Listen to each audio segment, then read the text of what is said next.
Alforme, bonjour, bonjour, je suis très content de vous voir sur cette formation sur Windows Server 2012. R2, configuration des services avancés, voilà on y est, enfin le dernier module sur le 70412 pour que vous soyez MCSA. Ah là là, vous êtes heureux là, MCSA, on va en parler au niveau de l'assertif. Ou en tout cas ceux qui suivent cette formation juste pour se familiariser avec la configuration des services avancés.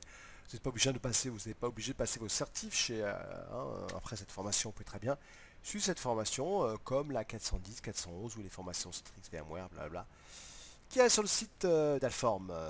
Je me présente, je suis Fabrice Chanowski Sforza, voici mon adresse email si vous voulez me joindre, avoir des commentaires, je suis consultant entraîneur en virtualisation.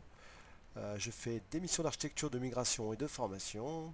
Et je suis donc traîneur Microsoft, MCTP, MCSE sur les technologies 2012 R2, Citrix CCE, VMware VCP. Et il n'y a pas longtemps, j'ai passé ma certif sur 2013, la partie admin et la partie voice.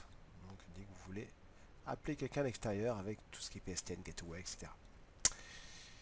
Donc voici les formations que j'ai fait sur Alform. J'ai fait la partie Citrix XenApp 5.6, la partie Xen Server 6, la partie évidemment 410 et 411. Donc ça c'est les différentes formations que j'ai fait. Donc vous pouvez les suivre, ou en tout cas si vous voulez suivre pour toutes les parties Microsoft, voici les deux formations que vous pouvez suivre. Alors, qu'est-ce que 2012 R2? 2012 R2 est le dernier OS de la famille Microsoft Server. Plateforme de virtualisation complète avec un produit qui s'appelle Hyper-V. Nous en sommes actuellement à Hyper-V 4. Disponibilité continue et simplification d'administration. Plateforme web et cloud et solutions de virtualisation de poste de travail et bring your own device. Donc sécurité des données. Donc ça c'est le produit 2012 R2. J'en parlais justement à des stagiaires que j'avais il n'y a pas longtemps en parlant justement de ce qui y aurait après évidemment Windows 2012 R2. Et justement on en parlait un petit peu de la nouveauté. Donc pour l'instant évidemment la grande nouveauté ça va être le fait que maintenant il va y avoir un Windows 10 qui va être donc finalement Windows 9 qui est le produit qui va remplacer Windows 1. Va pas être utilisé puisque le dernier produit va être le Windows 10 qui va remplacer le Windows 8.1 et dans lequel il y aura un menu démarrer avec une partie des applications à la mode Windows 7 et l'autre à la mode Windows 8. Voilà. Donc on continue le plan de l'information. En module 1, on verra tous les services réseau, DHCP, DNS, le Dynamic Access Control. On verra en module 3 les services de fichiers. En module 4, les domaines et forêts. En module 5, tout ce qui est réplication. En module 6, les certificats. En module 7, le service RMS, le service Active Federation Services. Module 9, la gestion de charge avec le load balancing. En module 10, on verra le service de cluster Microsoft. En module 11, le cluster Hyper-V. Et puis en module 12, une partie sur la sauvegarde. Donc du boulot. Certification 70 412. N'oubliez pas que si vous avez passé la 410 et la 411 et la 412, vous serez MCSA. MCSA. Et puis si vous voulez pousser plus loin, passer celle-ci et celle-ci, que bientôt je vais enregistrer sur le serveur de Hamid, vous serez MCSE. Sinon, vous arrêtez MCSA et vous prenez une spécialité. Par exemple, vous dites, ben, moi, je vais être certifié Link. Ou alors, moi, je vais être MCSA plus être certifié SharePoint ou Exchange ou la partie développement ou la partie messagerie. Voilà. Donc ça, c'est des possibilités que vous avez. Le prérequis obligatoire pour être MCSA, c'est évidemment les deux examens. Mais également, pas forcément pour l'examen, mais on vous conseille d'avoir suivi ces deux formations avant de voir la formation avancée, parce que si vous ne connaissez pas les principes de base, c'est un peu embêtant.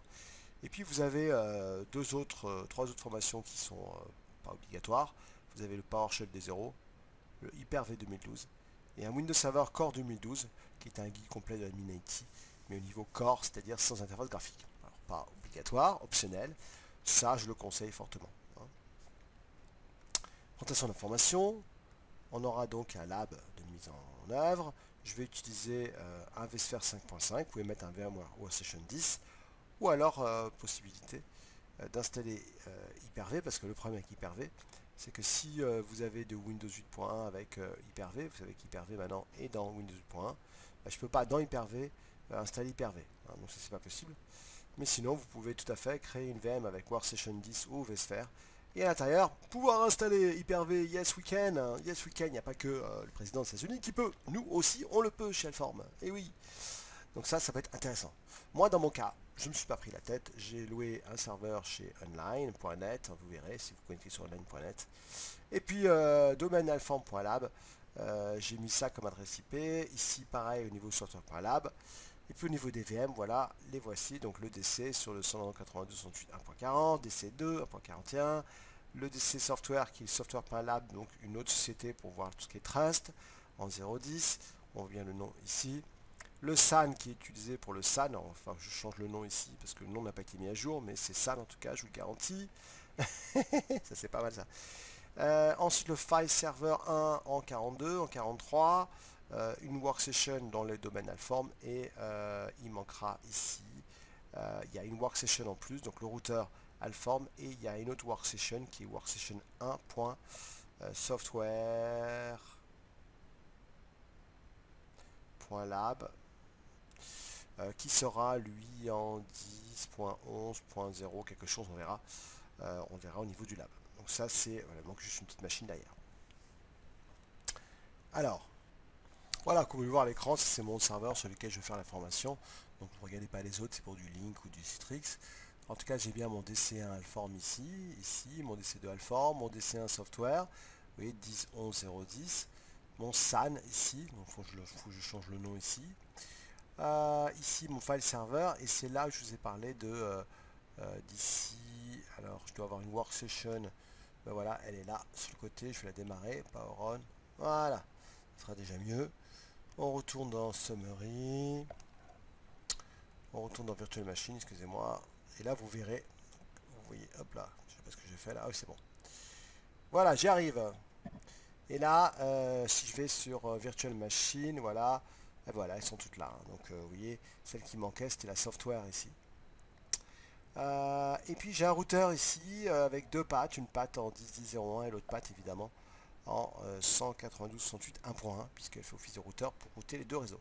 Voilà, donc ça c'est un serveur, vous voyez, Summary, c'est un HP ProLiant, 4 CPU, donc là c'est juste pourquoi, parce que j'ai labellé le SSH.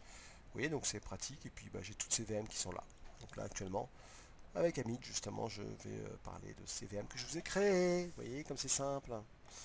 Ok, on continue. Lien utile que je vous conseille, un petit lien TechNet vers Windows Server, un autre lien ici vers le Computer World, et puis des livres que je peux vous conseiller, c'est Configuration Admin, c'est un bouquin qui a été écrit par Owen Thomas, et puis évidemment chez ENI, ce bouquin Windows Server 2012 Configuration des services avancés.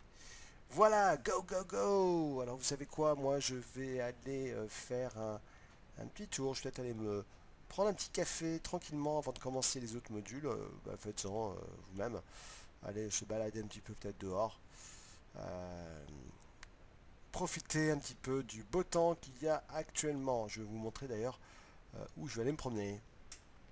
Voilà, j'habite pas loin dans le Pays de Gex, j'habite pas loin de Genève. Et puis ben moi je vais me balader souvent là, voilà, je vais me faire une petite balade juste après la formation, donc je vais me balader aussi souvent dans cet endroit là. J'adore les randonnées, donc vous voyez le Mont Blanc en face, et puis moi je me balade ici, voilà, alors je vais pas dans l'eau, hein, heureusement.